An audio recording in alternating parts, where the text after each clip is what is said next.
Praise God, hallelujah. So, sino po ang handa ng makinig ng salita ng Diyos? Amen, hallelujah. So, pwede po bang bago tayo magsimula, pakitapik po ng inyong mga katabi? Sabihin niyo po, ready ka na ba? Ready ka na ba? Kasi napapansin ko po, pag ako po ang preacher, yung katabi niyo po lagi yung topic. Napapansin niyo po yan? So, sino po dito yung may Bible? Or yung may physical Bible? Or yung may digital Bible? Sino po dito? Sana po lahat ng taga-GCCB ay may Bible. Amen po ba? So, yung Bible, punong-puno po yan ng doctrines. Na it's full of teaching, it's full of stories, it's full of poetries, it's full of people. May mga masasamang tao, may mga mabubuting tao, at merong mixture in between. So, real people, interesting people. So, gusto ko pong i-introduce sa inyo ang isang character sa Bible. Character po siya sa New Testament and marahil po, kilala nyo na po siya. And hindi po siya ganun ka-popular, kagaya po ng mga favorite nating main character sa Bible. Pero baka po naririnig nyo na din yung pangalan niya. So, ano po ba ang tunay na pangalan ng taong to? Ang pangalan, paki-flash po ng aking PowerPoint. So, yung ating pong topic ay B.A. Barnabas. Sino po ang nakakakilala or nakarinig na ng pangalang Barnabas? Yung nakakakilala kay Barnabas. Pakitaas po ng kamay.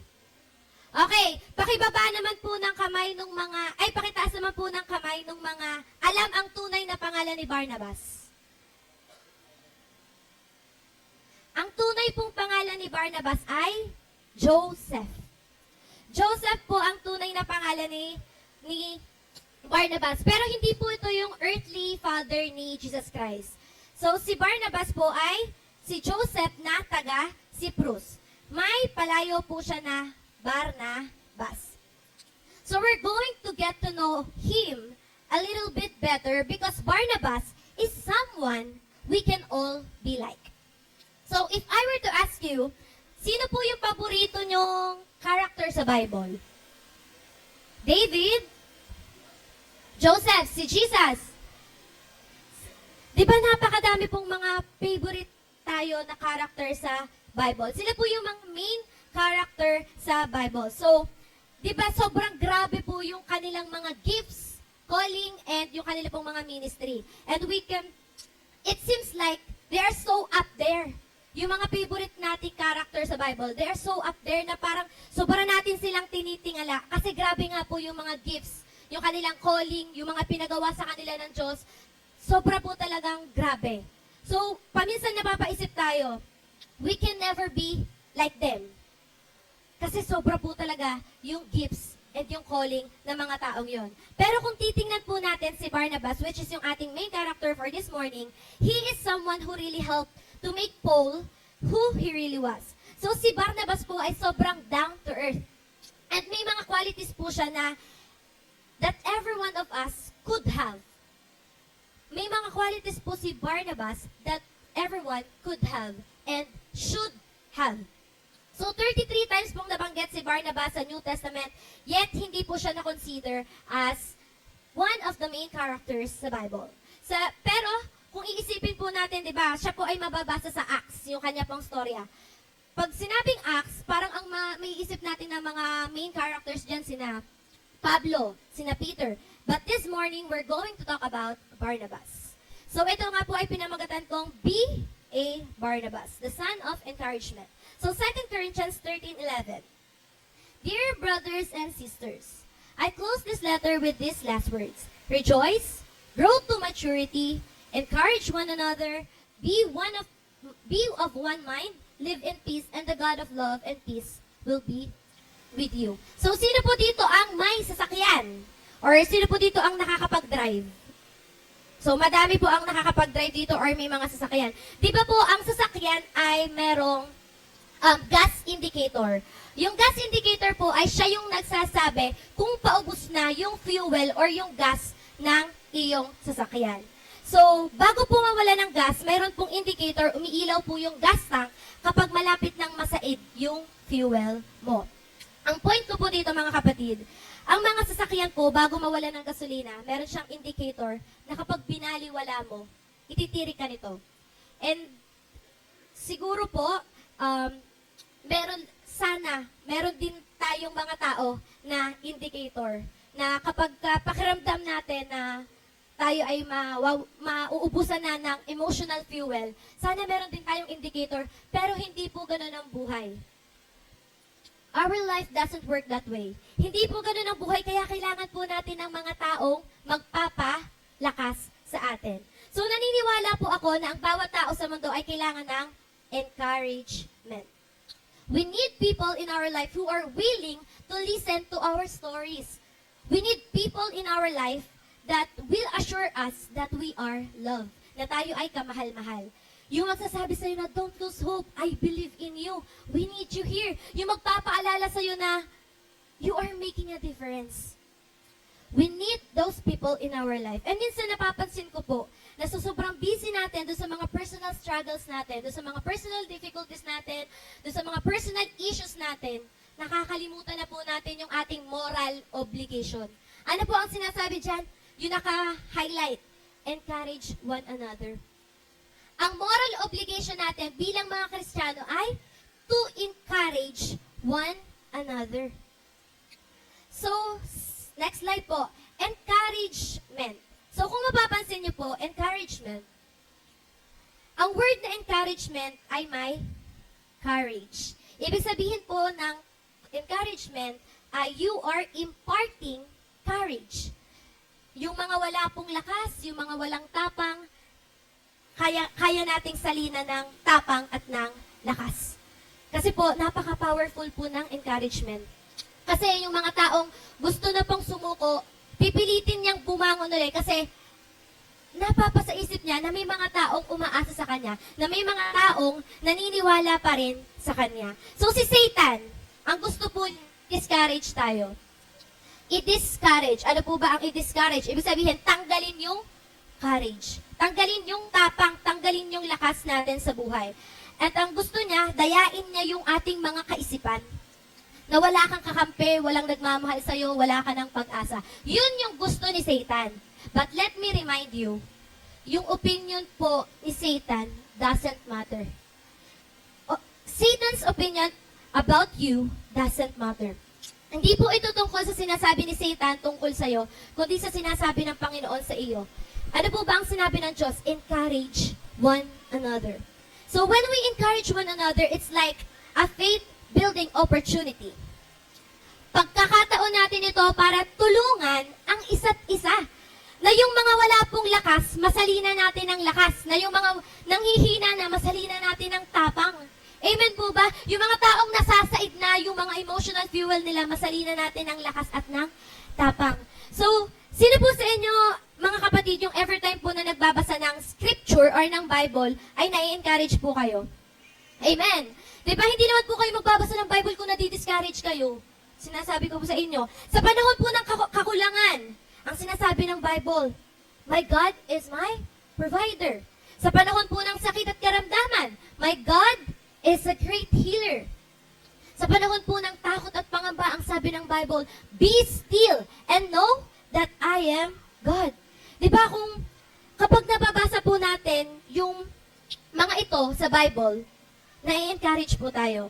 Gayunpaman, sa dinami-dami ng mga salitang ito na nakakapagpa-encourage, nakakapagtaka po na madami pa ring mga Kristiyano na kagaya natin na hinang-hina.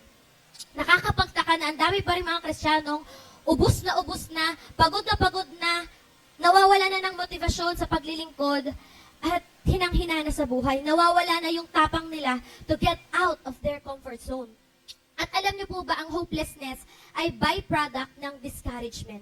Kapag sinabing hopeless ang isang tao, ibig sabihin, hindi na po yan umaasa ng magandang kinabukasan, hindi na po umaasa yan ng better future, hindi na siya umaasa sa the best is yet to come. Tandaan po natin, yes, mahirap po ang buhay, but it is not about what happened to you.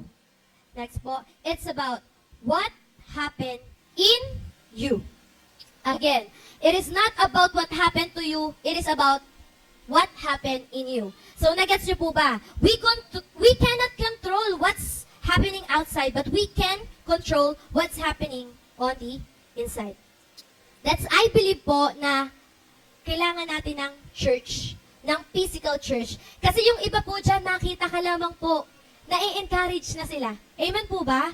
Makita ka pa lang nilang pumasok dyan sa church, sa pinto ng church natin, na-encourage na sila. Naalala ko po si Aliyah. Tawa siya agad eh. Yung nagpipreach po si Pastor, ngayon si Pastor, panay ang joke. Para po, tas si Aliyah po, tawa ng tawa talaga, as in tuwang-tuwa po siya kay Pastor. Tapos after po ng service, alam niyo po ang sabi ni Aliyah, next week, sisimba ako ulit para sa mga joke ni Pastor. Bentang-benta sa akin yung mga banat niya eh. So, imagine niyo yun, guys. Imagine niyo yung church. Nakaka-encourage pala yung mga joke ni Pastor. God really moves in a mysterious way. So, yan. So, it is an amazing feeling kapag na-encourage tayo. Kapag may nagsabi sa'yo na, halimbawa, Mama la, ang sarap niyo po magluto, parang luto ni Nanay Marieta. Sip-sip. Ate Gagi, ang galing niyo magpicture. Ate Telma, ang galing niyo pong mag-alaga sa mga youth. Tapos, Ate Riz, ang galing niyo pong mag-organize. Kuya Kevs, ang galing mong magtugtog. Ang galing mong tumugtog. Pastor, na-move po ako sa buhay mo. Ate Bamba, nabe-bless ako sa buhay mo. Diba, ang sarap sa feeling kapag kami mga taong nagsasabi sa atin ng mga words of encouragement. Meron pa po akong habol. Daniel, ang galing mo mag-alaga. Joke lang po yun. Tapos may mga nagsasabi din po, imagine nyo, ito guys. Ito, church.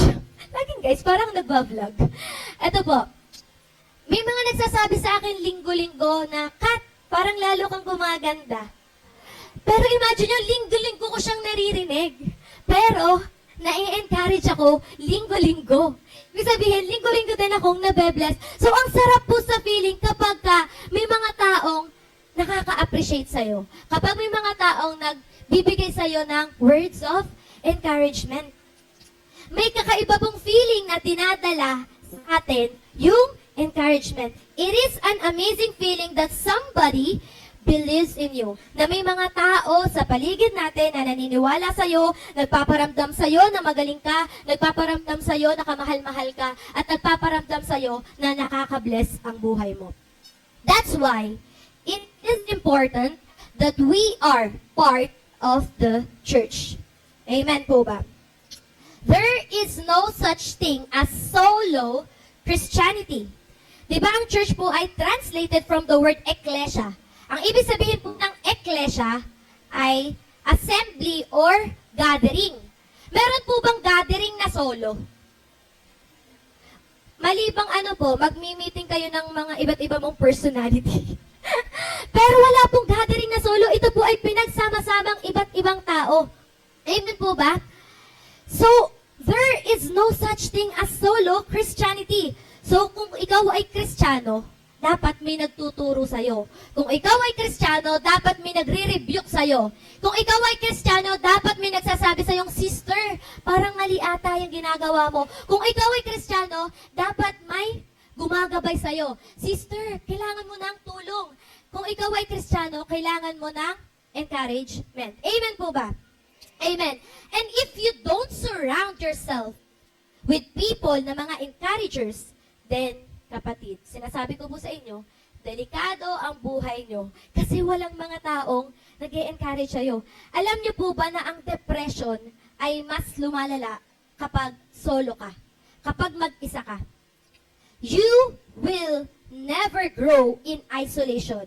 You cannot grow in isolation. Basahin po uli natin 2 Corinthians 13:11. Dear brothers and sisters, I close this letter with these last words. Rejoice. Grow to maturity, encourage one another, be of one mind, live in peace, and the God of love and peace will be with you. Ito po yung huling habilin sa atin ni Pablo. So, sasabihin natin, paano yun? Kapag nakikita ko yung churchmate ko na yun, nadi-discourage ako. Yes, yung church natin ay hindi perfect. There is no perfect church. Kung naghahanap ka po ng perfect church, you will never ever find any. Amen po ba? Ang GCCB nga po ay almost perfect na.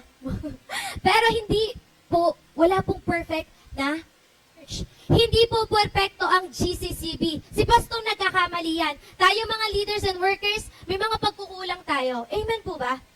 Lahat tayo mahihina. Pero, bagamat tayo mahihina, tayo rin po ang magpapalakasan. Hindi perfecto ang church, kaya nga po kailangan natin ang isa't isa. Whether you like it or not. Again, whether you like it or not, ayaw mo man or gusto mo man, kailangan natin ang isa't isa. We are commanded. Tayo po ay inutusan ng Panginoon to encourage one another. We are commanded to love one another. We are commanded to serve one another. To appreciate one another, to accept one another, to pray one another, to bless one another. Inuutos po sa atin ng Panginoon kasi ang encouragement po, it gives hope.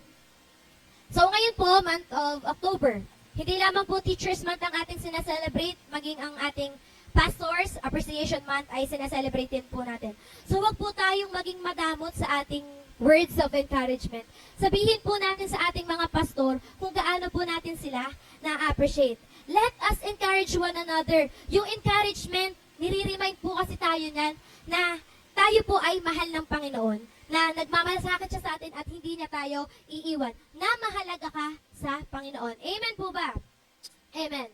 So let me introduce you. Katatapos lang po ng aking introduction. Punta na po tayo sa body. Para ako si Pastor, mahaba din yung introduction. so let me allow you to introduce yung ating main character, si Barnabas. The greatest encourager in the early church. His name? Barnabas. So before kay Barnabas, kilalanin po muna natin si Pablo. Si Pablo po, kapag sinabing Pablo at saka Kristiyano, hindi po yan magkasundo. Bakit? Kasi si Pablo, nung early church, pinapapatay niya po ang lahat ng mga Kristiyano. Imagine nyo, nagsusupervise pa siya mismo para ma-make sure na na-execute yung pagpugot, yung pagpatay dun sa mga Kristiyano. Pero ang good news, si Pablo po ay na-born again. Pero, ito po, nung ma-born again si Pablo, gulat na gulat ang lahat. Imagine, kilala po siyang mamamatay tao, pero siya po ay nakakilala sa Panginoon. So, umattend si Pablo ng church. Imagine nyo na lang po, pumasok dyan si Pablo sa ating church. A-attend siya sa church natin. Uupo dyan sa tabi ninyo. Diba? Parang nakakatakot. Kasi kilala mo si Pablo na mamamatay tao. Alam mo, pumapatay siya ng Kristiyano. Parang pakiramdam mo, pagkakatabi mo si Pablo, parang gigripuhan ka niyan anytime. Diba po? So, natatakot yung mga believers sa kanya. Acts 9:26 to 28. Upon arrival in Jerusalem, he tried to meet with the believers, but they were all afraid of him. So, natakot po ang mga believers. They thought he was faking. Ang akala po nila, si Pablo ay pinepeke lang yung pagiging born again niya. At noon nga po, lumalayo silang lahat kay Pablo kasi takot sila. At feeling nila, pinepeke ni Pablo yung pagiging born again niya. But look at what happened. Habang ang lahat po ay umiiwas, lumalayo, may isang tao, kaisa-isang taong lumapit kay Pablo. Verse 27. Then Barnabas brought him to the apostles and told them how Paul had seen the Lord on the way to Damascus, what the Lord had said to him, and all about his powerful preaching in the name of Jesus. So, habang ang lahat po ay takot, si Barnabas po ay hindi umiwas. Bagkus siya po mismo ang naglapit kay Paul dun sa mga iba pang mga believers. Verse 28, because of this, then they accepted him. And after that, he was constantly with the believers.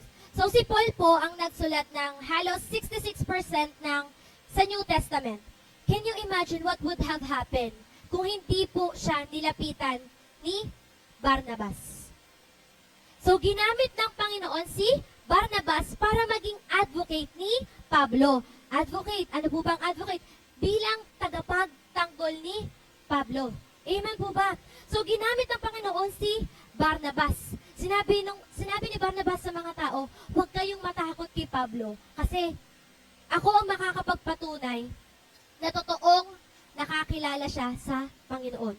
So what a blessing to Paul. Si Barnabas po ay isang blessing kay Pablo. Let's take a look at Acts 4:36. For instance, there was Joseph. Yan, si Joseph po yung tunay na pangalan ni Barnabas. The one the apostle nicknamed Barnabas, which means son of encouragement. He was from the tribe of Levi and came from the island of Cyprus. So, ang tunay niya pong pangalan ay Joseph. Pero binigyan po siya ng palayaw na Barnabas, na ang ibig sabihin po ay son of encouragement. Di ba meron po tayong mga palayaw or mga nickname? Paminsan yung mga palayaw natin ay swak dun sa ating character. Di ba po? Dun po sa mga taga-amin, may kilala po akong palayaw sakmot. Alam niyo po ang ibig sabihin ng sakmot? Saksakan ng damot. Dahil po nung bata yon, madamot daw po. So, pinalayawan siya ng sakmot. Meron pa po ako kilala, taga-amin din po, kapitbahay din namin. Ang palayaw naman, munyo. Munyo, dahil daw po nung bata yon, sobrang pilyo. Sobra daw pong, as in talagang makulit. Alam niyo po ang ibig sabihin ng munyo? Demonyo. So, yung mga, pero wag po kayo mag-alala, yung po mga tinukoy kong yan, mababait naman po silang lumaki. So, minsan yung mga palayaw natin ay parang kapareho ng ating mga character. So, imagine nyo, pinalayawan si Joseph na Barnabas, na ang ibig sabihin ay son of encouragement. So, hindi ko ma-imagine kung gaano siya ka-encouraging. Amen po ba? So, gaano kaya ka-encouraging si Barnabas para bigyan siya ng ganitong bansag? So, hindi naman po yun yung tunay niyang pangalan, pero dahil siya po ay kilalang nagbibigay ng encouragement sa mga tao, pinangalanan siyang Barnabas. Ang tanong ko po sa inyo, sino ang Barnabas sa buhay niyo? Pwede niyo po bang sabihin sa inyong katabi, can you be my Barnabas? Can you be my Barnabas? Alam niyo po, personally, I have this person na encourager ko mismo. Iyak na agad. I have this person na encourager ko. So, kahit anong sabihin sa akin ng ibang tao, kapag narinig ko yung salita niya, na-encourage ako. Marahil makaka-relate sa akin dito yung aking pong mga kapatid. So, yung taong to, eto na lang. Kaya kwento ko po sa inyo, before po ako tumayo dito, naalala ko po yung nag-preach po, nag-message po si ate or nag-word po siya sa family devotion namin.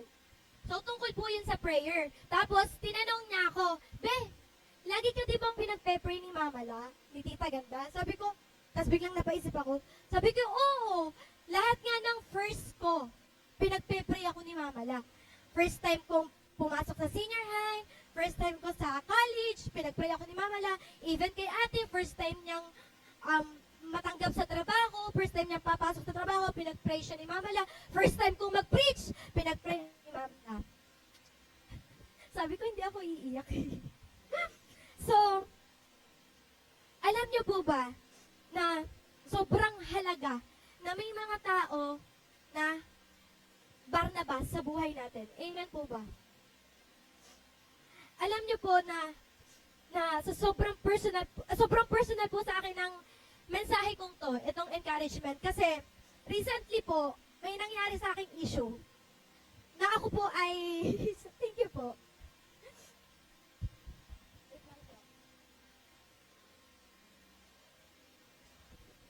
So, recently po, I have this issue, personal issue. Ako po ay na-discourage. Nakaramdam po ako ng discouragement. Pero, alam niyo po ang sinabi sa akin ni Mama La, minessage niya ako mismo. Sabi niya sa akin, ito yung exact words na sinabi niya sa akin. Ate Bebe, lalo mong pagbutihin yung ginagawa mo kapag may mga pumupuna sa'yo. Galing niyo nga ni ate, sabi niya. Thank you, Lord, sa buhay niyo. Kasi nakikita ko yung bunga ng pagpapagal ko at yung pagpapalaki ko sa inyong dalawa. So, di ba, sobrang ang sarap sa feeling. Sobrang ang sarap po sa puso kapag kami mga taong nagbibigay sa iyo ng words of encouragement. And I was so moved by those words. Sobrang simple lamang po ng mga salitang yon, pero sobrang laking impact sa buhay ko. So, yung mga encourager natin sa buhay, it helps. Yung mga taong yan, they help. Kasi nare-remind ako, tunay na nakatulong sa akin yung mga sinabi sa akin ni Tita Ganda kasi na-remind ako kung bakit ko ba ginagawa tong mga bagay na to. Kung bakit ba ako naglilingkod. Sino ba yung pinaglilingkuran ko? Hindi naman yung mga tao kundi ang Lord. Ganun po ba? So, yes, mahalaga po yung opinion ng Panginoon. Amen po ba? Pinakamahalaga ang opinion ng Panginoon. Pero for me, yung opinion ni Mama La also matters to me. Ganun po kahalaga na may mga encourager tayo sa buhay. Imagine, isa pa lang po yun na nababanggit kong encourager ko. What more kapag ka madami tayong encourager, madami tayong Barnabas sa ating buhay. Amen po ba? Isang malakas na amen naman po. Amen. So, surround yourself with a Barnabas. Again, paki-next po. Who is that person that you will call when you fall? Again, who is that person that you will call when you fall? Sige, isipin niyo po. Ngayon, yung mga pumasok po sa isip nyo na tao, yun po yung Barnabas ninyo sa inyong buhay. That is your encourager. So we need people na lalapitan natin, hindi yung mga taong tataguan natin. Kasi, alam niyo po, yung mga encourager natin, alam mong that person will strengthen you. That person will encourage you. So, may tinatawag po na co-bedding. Next slide po. Meron po akong nalaman na strategy. Ito po ay strategy sa medisina na tinatawag pong co-bedding. Na ang ibig sabihin po ay, halimbawa, may kambal. Pinanganak yung kambal, yung isa po malakas, yung isa mahina. So, ang gagawin ng mga doktor, pagsasamahin po sila sa iisang incubator. Ini-steam kasi nito yung environment na parang magkasama pa rin sila sa loob ng tiyan ng kanilang ina. So, ano po ang effect nito? Yung mahina po nagkakaroon ng brain development. Yung growth po ay bumibilis kasi meron siyang kasama. So, sa panahon ng mga struggles, we need co-bedding. Sabihin nyo nga po, I need co-bedding. So, kailangan natin ng kasama. Kailangan natin ng someone besides us.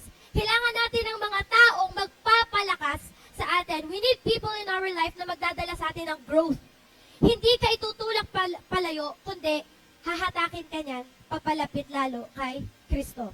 So, ang tendency po kasi natin, kapag ka po nanghihina tayo, ina-isolate natin yung ating pong mga sarili.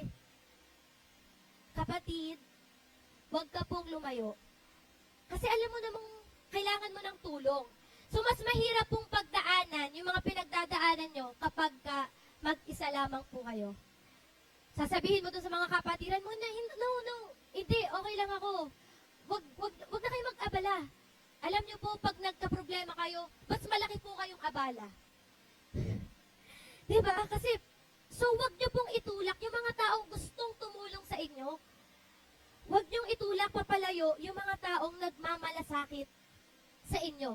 So let's admit it. We need encourager in our life.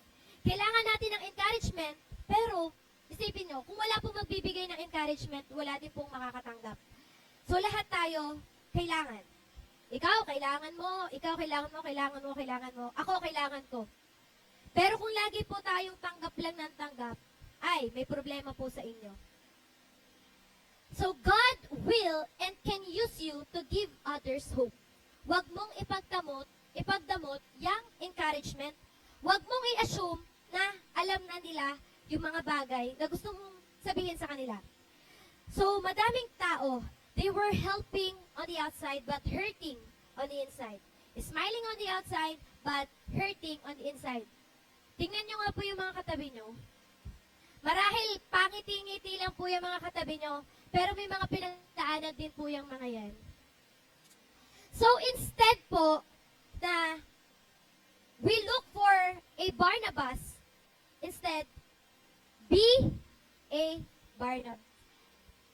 Ngayon, sabihin niyo po ulit sa inyong katabi. Di ba kanina sabi ko, can you be my Barnabas? Ngayon, sabihin niyo po sa inyong next time po. Sabihin niyo sa inyong katabi, I am your Barnabas. I am your Barnabas. Alam niyo po ba na yung mga bibig po natin ay ang bibig po natin ay nandudod po yung kapangyarihan. Kapangyarihan, bakit? Di ba po sinabi sa scripture na yung mga dila natin ay makapangyarihan. Ito po ay nagbibigay ng buhay at ng kamatayan. Ngayon, kung kaya mo magsalita, ibig sabihin, kaya mo makapag-encourage. Kung kaya mo magsalita, kaya mo rin makapag-discourage. Dalawang bagay lamang yan, positibo at negatibo. Kaya mo makapag-encourage, kaya mo ding makapag-discourage. Your words can crush or build. So, piliin po natin na yung mga salita natin ay makapag-build. Amen po ba? So, be mindful of your words. Let's be careful with the things na sinasabi natin sa kapwa natin. Maging responsable po tayo sa mga salitang binibitawan natin sa bawat isa. Amen po ba? Kasi yung same thing na ginagamit mo para makapag-encourage ay same thing na ginagamit mo para mang-discourage. So, ang mga salita po natin ay palaging may impact sa tao. It's either maganda or masama. It's either positive or negative. It's either encouragement or discouragement. So, our mouth must be a fountain of life. Dapat po yung bumubukas sa ating mga bibig ay buhay, katotohanan. Amen po ba? And sa mapansin ko po, dun sa mga taong palamura, yan, sa mga tao pong palamura, napaka-generous po ng mga yan. Sobrang generous nila. Generous sila sa mura. Generous po sila sa mga mura. Generous sila sa mga salitang binibitawan nila. Hindi sila madamot. Kasi kada kibot po ng mga yan, ay puto ko tsinta. Mumura yan. Masaya yan, mura pa din yan. Malungkot yan, mura pa din yan. So sobrang nakakahanga po yung mga yung mga palamura. Kasi sobrang generous nila.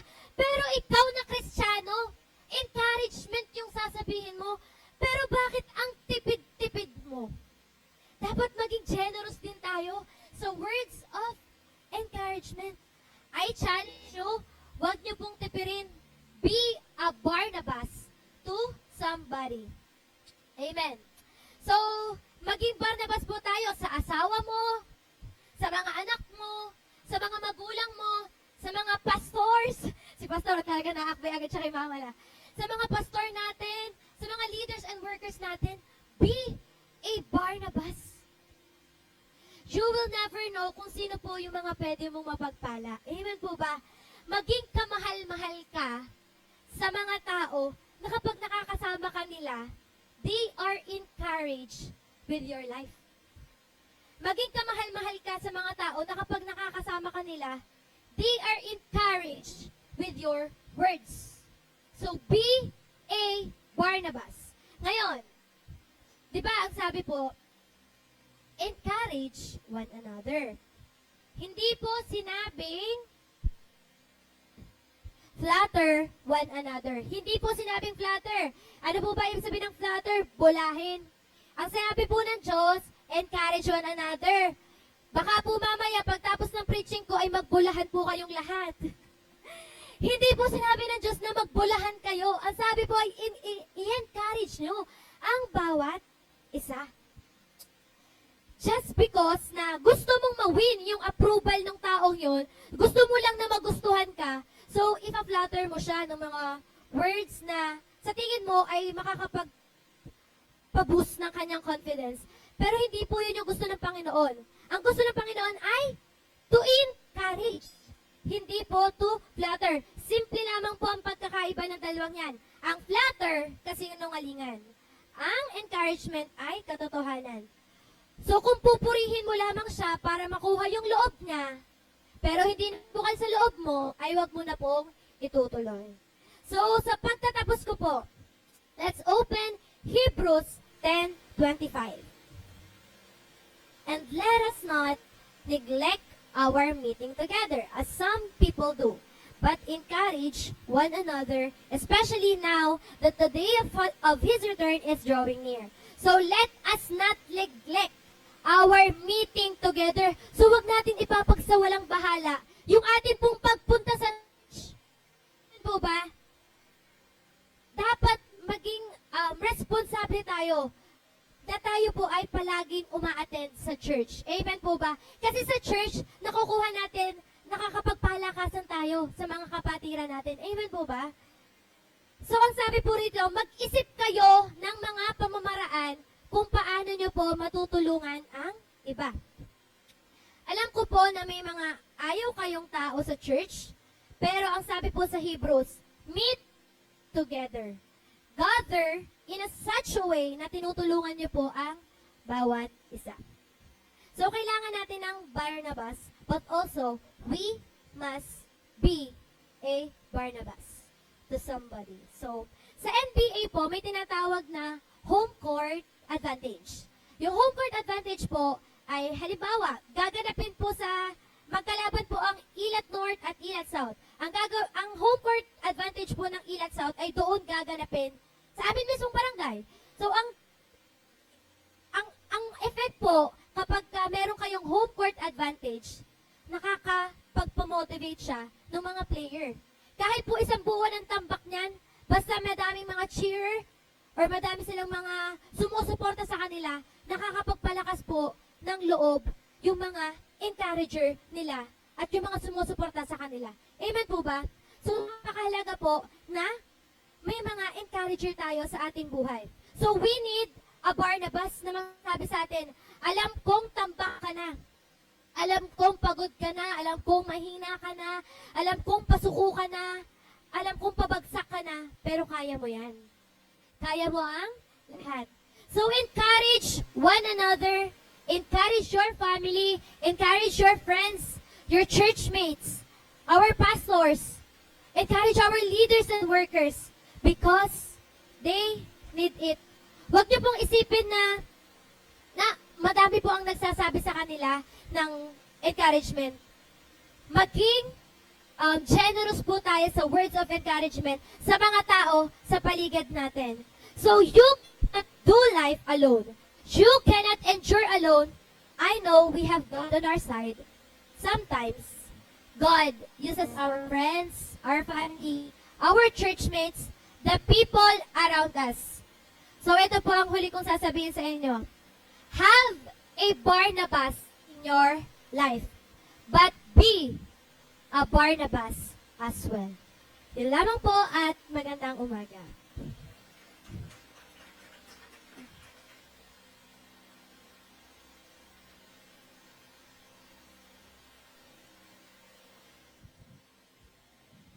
Okay. So, napagpala po ba kayo? Amen. So, let's be encouraged one another. And be an encourager.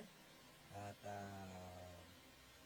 huwag po nating hayaan na, huwag po nating itatabo yung mga taong na patuloy na nagbibigay din sa atin ng kalakasan. Alam nyo, encouragement is very crucial as of today, lalo na po sa mga area, at pati po sa ibang mga kapatid natin. So alam niyo po ba yung ating mga panalangin, malaman lang nila na mayroong sa kanilang nananalangin.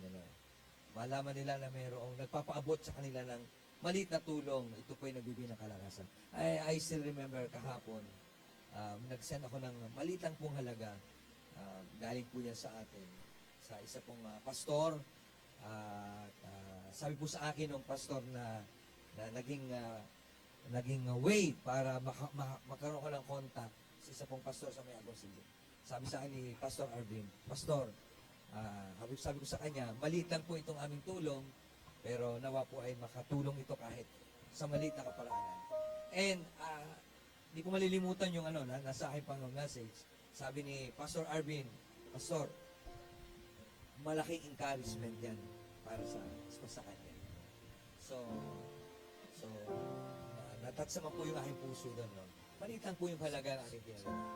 Pero, yung malaman mo na ikay nakapagbigay ng kalakasan, naka-encourage ka sa isang lingkod ng Diyos para magpatuloy. And then nung hapon, nakita ko yung post ng kanyang, sinend sa akin yung ng kanyang member na pinadaanan, doon po dumaan yung ating pinadala. Nasa isang bahay sila, kasama yung ilang mga young people at ilang mga members. Pastor, kami ngayon ay nasa sa prayer meeting. Kami ngayon ay tumawag si Pastora ng prayer meeting. So, praise God. It's a very timely message. Not just for us, but for every Batanggenyos, lalo na po sa ating mga kapatid.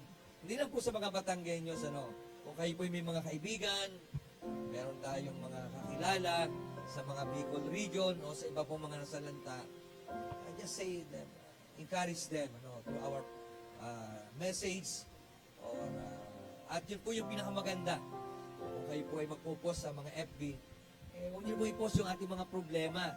Huwag niyo na i-post yung ating mga hinaing, yung ating mga reklamo.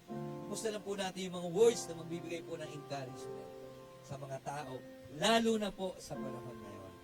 Okay? So, salamat sa Diyos, salamat din kay Kat sa very timely message. At I know God touch your heart, God speak to your heart. At ito po ay magsilbi po, matreasure natin ito, ang mensahe na ito sa atin sa umaga nito. Shall we arise and let us pray? Father God, we thank you so much po, Panginoon, sa iyong napapanahong salita na ito ay akmang-akma sa amin, sa bawat isa na po sa aming mga kababayan. Gamitin mo po kami maging mga encourager. Gamitin mo kami maging mga Barnabas, nakapagpalakas sa aming kapwa, sa aming kasambahay, sa mga may panghihina, sa mga may karamdaman, sa mga pangangailangan, sa mga dumadaan na mga pagsubok. Maging daluyan kami ng kalakasan na nagmumula sa iyo. Salamat, Panginoon, patuloy pong palakasin ang bawat isa. Patuloy pong pagpalain sa mga may sakit karamdaman, aking pong dalangin. Maranasan nilang himala ng iyong pagpapagaling na ikaw ang aming Jehovah Rapha. You are the Lord, our God, who can heal, O God. Kaya mo magpagaling anumang sakit karamdaman. Maging po sa aming mga kapatid na anumang pinagdaraanan, physically, O God. Lord, in the name of I speak healing upon their body. I speak healing, O God.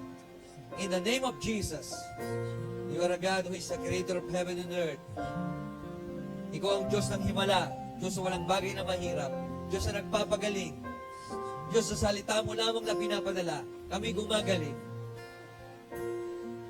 O God, in the name of Jesus, we pray sa mga latay mong tinanggap, doon sa krus ng Kalbaryo, sa mga latay tinanggap ng Panginoong Jesus, mula nung siya'y pahirapan, hampasin, tumanggap ng maraming hampas ang katawan. Ito ay tanda, Panginoon, na kinuha mo na ang aming mga sakit karamdaman. Kaya marami pong salamat sa himala ng iyong kagalingan.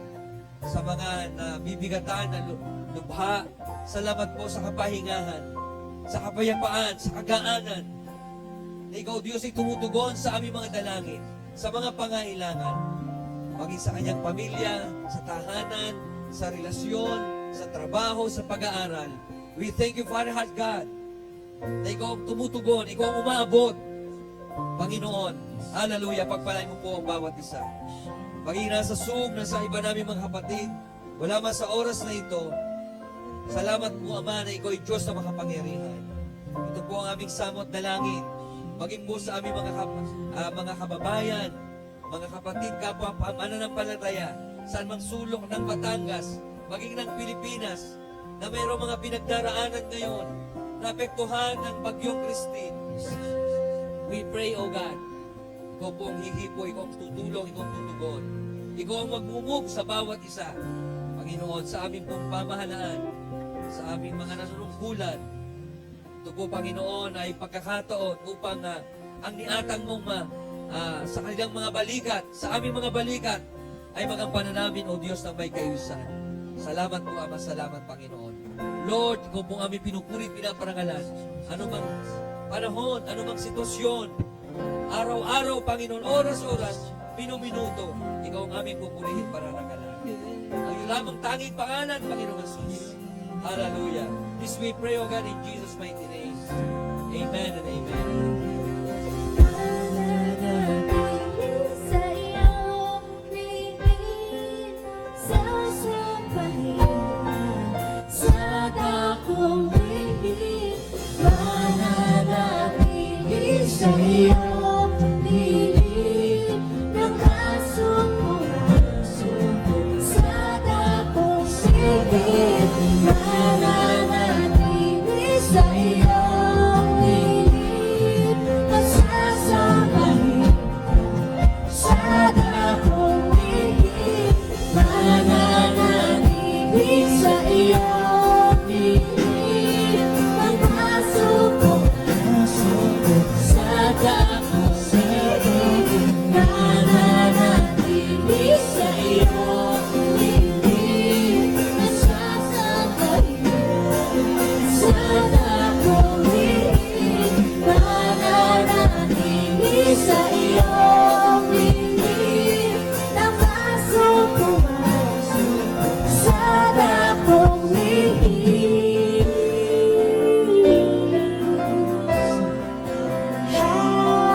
Hallelujah, oh worship your name, O God.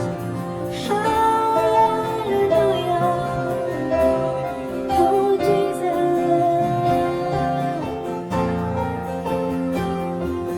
Ang papuri ko ay tanging sa'yo, sa'yo lamang iniaalay, O Panginoon. Ang puso ko'y sa'yo magpakailanman. Ang papuri ko ay tanging sa'yo, sa'yo lamang iniaalay, O Panginoon. Ang puso ko sa'yo magpakailanman. Ang papuri ko ay tanging sa'yo, sa'yo lamang iniaalay, O Panginoon. Ang puso ko sa'yo magpakailanman. Ang papuri ko ay tanging sa'yo lamang, sa'yo lamang iniaalay, O Panginoon. Ang puso ko sa'yo magpakailanman. Come on, church! Ang papuri ko ay tanging sa'yo, sa'yo lamang iniaalay, O Panginoon. Ang puso ko sa'yo magpakailanman. Mananatili sa iyong piling at sasambahin ka sa dakong piling. Mananatili sa iyong piling nang masubukan siya sa dakong piling. Mananatili sa iyong piling. Sasambahin ka sa dakong piling. Mananatili sa iyong piling nang masubukan ka sa dakong piling. Mananatili sa iyong lilim at sasambahin siya sa dakong piling. Mananatili sa iyong lilim nang masumpungan ka sa dakong piling. you, Jesus.